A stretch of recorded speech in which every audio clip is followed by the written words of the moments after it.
Hey, unemployed, what's up? Is a Gojo Detective here, investigating your favorite albums, and today I'm going to be doing a quick album review on the new 30 Seconds to Mars album. It's the end of the world, but it's a beautiful day.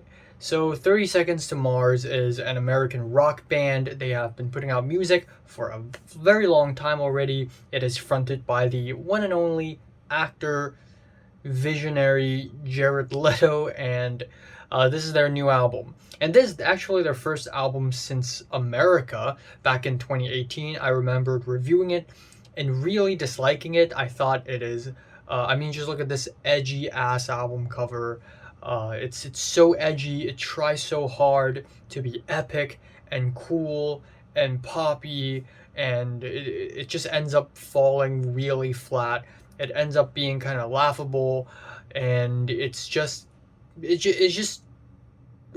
tries too hard. Is what it is. It tries too hard, and given that their new album is called "It's the End of the World, but It's a Beautiful Day," and the album cover is like a sunny sky or something, you can kind of tell, like right off the bat, that I pretty much have the same criticisms for this album. It pretty much suffers from the same few issues. Right off the bat, the album opener, Stuck, is an epic dramatic pop banger with big bassy synths. It tries so hard to be cool. It tries so hard to be fun and raunchy. It's actually hilarious. It's an immediate turnoff, and it's probably one of the worst singles I've heard all year. And that said, though, the rest of the album is just boring. The rest of the album just sucks. Every single track sounds like a car commercial. It's bland and as basic and as generic as ever. We have the track Seasons, which is a lubby-dubby electro pop song, and it's gross because Jared Leto tries to sound genuinely cutesy, and I don't really know what to make of it, given that the guy is like 50 something, 60 years old already. And then we have Love These Days, and again, I don't know what's more rancid. Is it Jared Leto's raspy voice? Is it the terrible mixing? Or the lyrics about, love these days? Why is loving so difficult? Why can't I love? Getting high on heartbreak, hooked onto the pain, kind of fucked up and fake, what we call love these days. And then that is contrasted with another track a little bit later in the album called Never Not Love You, which is a lovey-dovey love song with the cheesiest lyrics ever. You would think it's written by an AI. I'll never not need you. I'll never not want you. I'll never not die inside each time I hear your name. I'll never not miss you if I can't be with you. Even if my last memory was you walking away, I'll never not love you. There's nothing wrong with writing love songs. I mean, these sentiments are real ass sentiments. They're real. Like, I feel these feelings too. But I think, if you're older than the age of 18,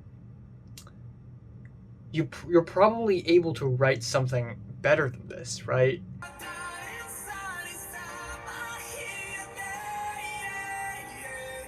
I hear your name.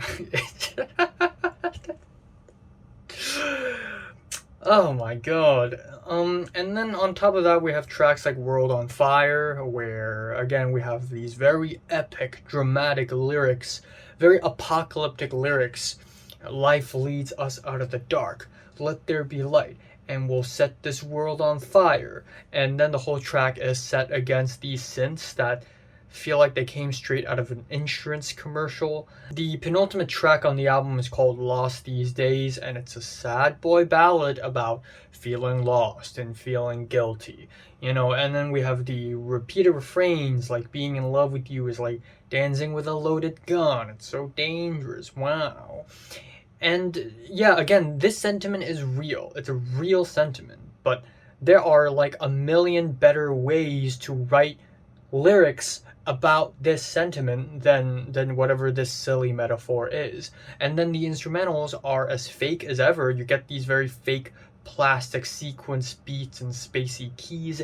It's so sterile, it's so trite, and it immediately puts me to sleep. It's actually impressive how sterile and lifeless and uninspired the instrumentals on this album is. And then you get this weird random beat switch near the end of the track that just feels like it came straight out of nowhere.